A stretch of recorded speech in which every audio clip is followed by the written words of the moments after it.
Hallo Holzfreunde, die Feiertage sind vorbei. Jetzt geht es auf zu unserem ersten Projekt des neuen Jahres. Also ausgeruht ist genug, hoch vom Sofa und ab in die Werkstatt. Zum Warmwerden einfach mal ein einfaches Projekt, aber auch schönes Projekt. Ich wünsche euch jetzt viel Spaß beim Schauen von diesem Video. Für das Projekt habe ich ein schönes Stück Restholz aus Kirsche gefunden.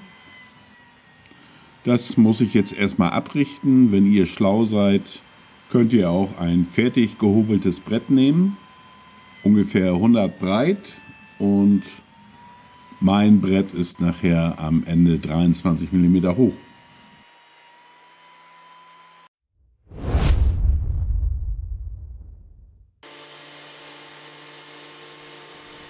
Nun das Ganze nochmal durch den dicken Hobel, damit auch alle 4 Seiten parallel sind oder winklig.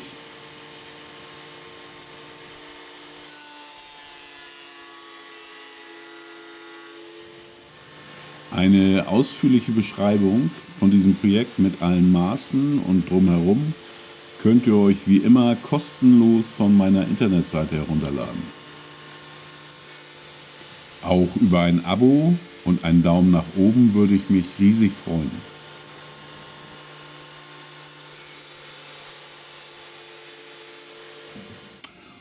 Um meine Dicke von 23 mm zu erreichen, muss ich meinen Kantel jetzt nochmal auftrennen. So habe ich gleich 2 Stück davon.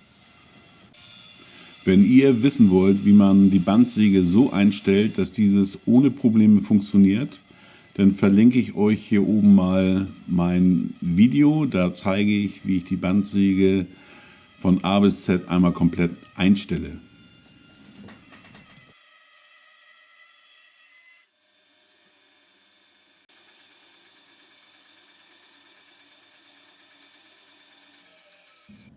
So, jetzt geht es an den Bau einer Frässchablone. Mein Werkstück selber ist noch nicht final auf Länge, sondern etwas länger. Und die Frässchablone ist auf jeden Fall breiter und auch noch ein Stück länger als das Werkstück jetzt, damit sich die Oberfräse nachher vernünftig abstützen kann. Hier zeichne ich die Umrisse einmal auf.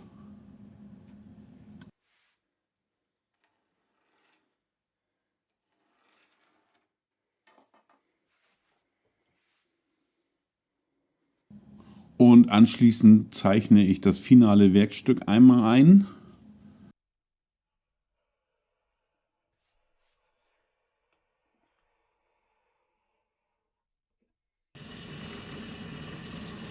Um Innenradien herzustellen in die Frässchablone,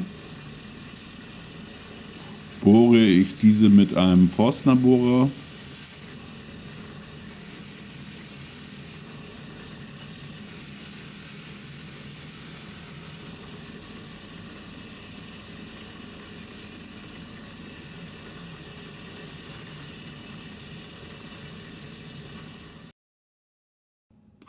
Und so sieht dann erstmal der Rohling meiner Schablone aus.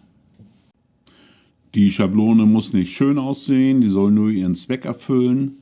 Da könnt ihr auch ruhig ein Reststück nehmen.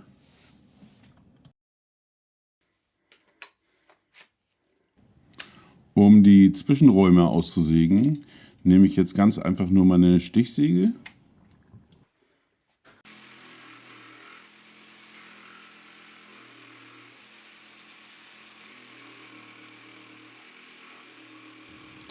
Vielleicht sollte man auch mal das Sägeblatt tauschen.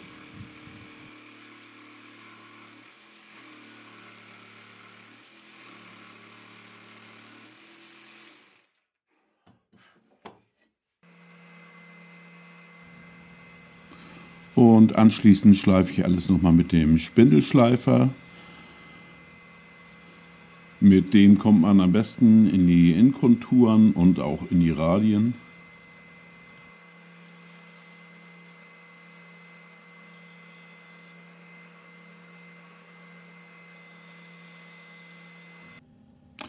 So, und das ist jetzt die fertige Schablone.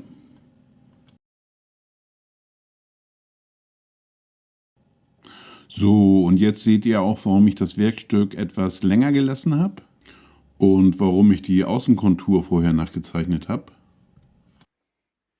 Jetzt kann ich mein Werkstück einfach ausrichten auf der Schablone und mit Schrauben festschrauben. Die beiden Enden werden dann später abgesägt.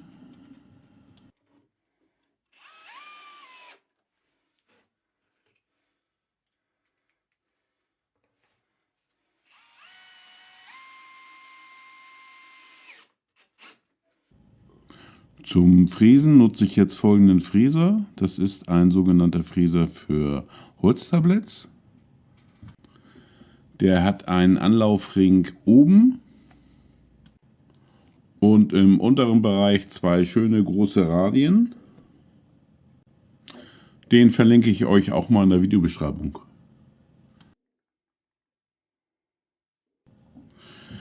Jetzt müssen wir natürlich darauf achten, dass der Fräser weit genug ausgespannt ist bei der Stärke der Schablone, weil die doch über 20 mm stark ist. Aber die Stärke brauchen wir auch, damit der Anlaufring vernünftig an der Kontur entlang läuft.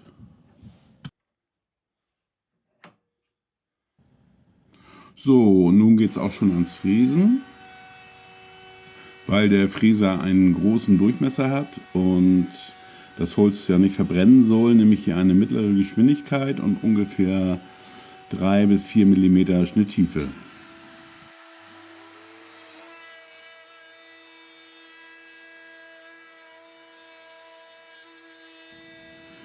Insgesamt fräse ich hier meine Taschen ca. 16 mm tief, sodass ungefähr 7 mm Boden übrig bleiben.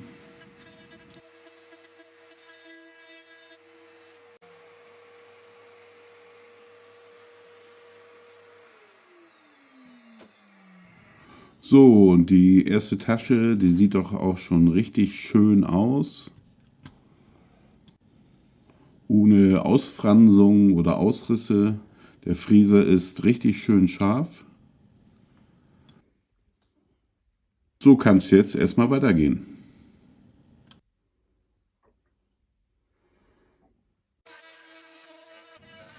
Und schnell sind auch die anderen beiden Taschen gefräst. Einziger Nachteil, es fallen hier haufenweise Späne an, die meine Absauganlage überhaupt nicht schafft. Meine Makita Oberfräse ist allerdings auch nicht berühmt für die Absaugleistung.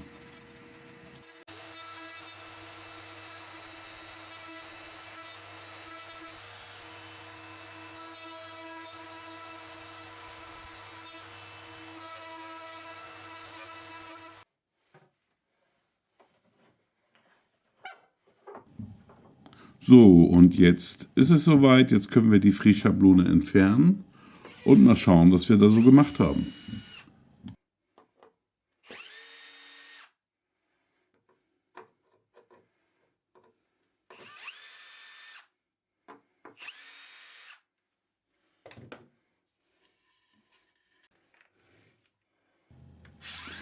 Nur noch mal alles aufs richtige Format gebracht.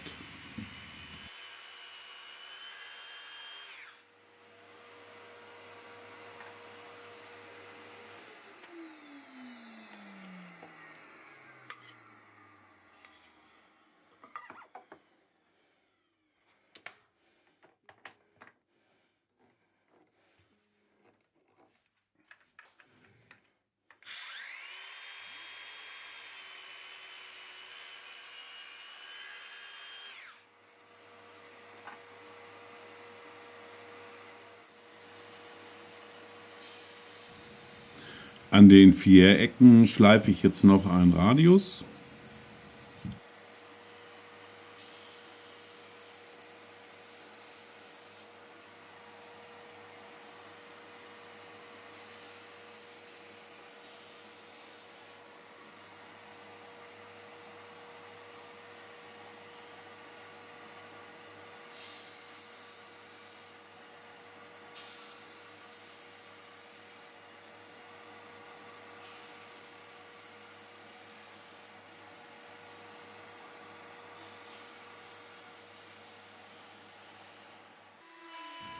Und an allen Innen- und Außenkanten wird auch ein Radius gefräst.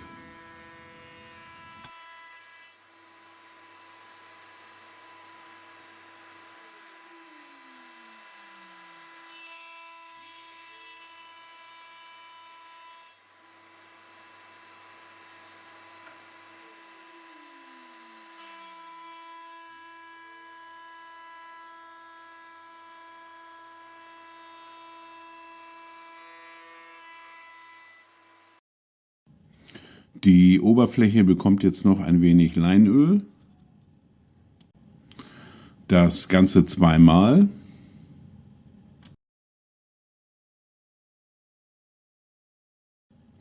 Ich finde, das gibt dem Ganzen nochmal den richtigen Pep.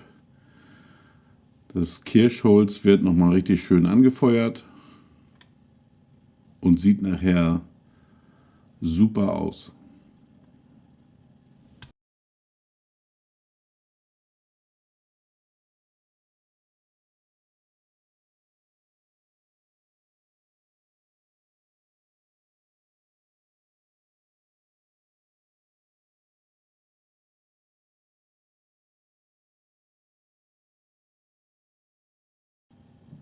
Ja, und das war es dann wieder für heute. Ob ihr die Schale für euren Schreibtisch benutzt oder als Süßigkeitenschale, bleibt ganz euch überlassen. Bei mir werden es wohl eher die Süßigkeiten werden. Wenn euch das Video gefallen hat, gebt ihm ein Like und abonniert den Kanal. Ansonsten wünsche ich euch eine schöne Zeit und bis zum nächsten Mal.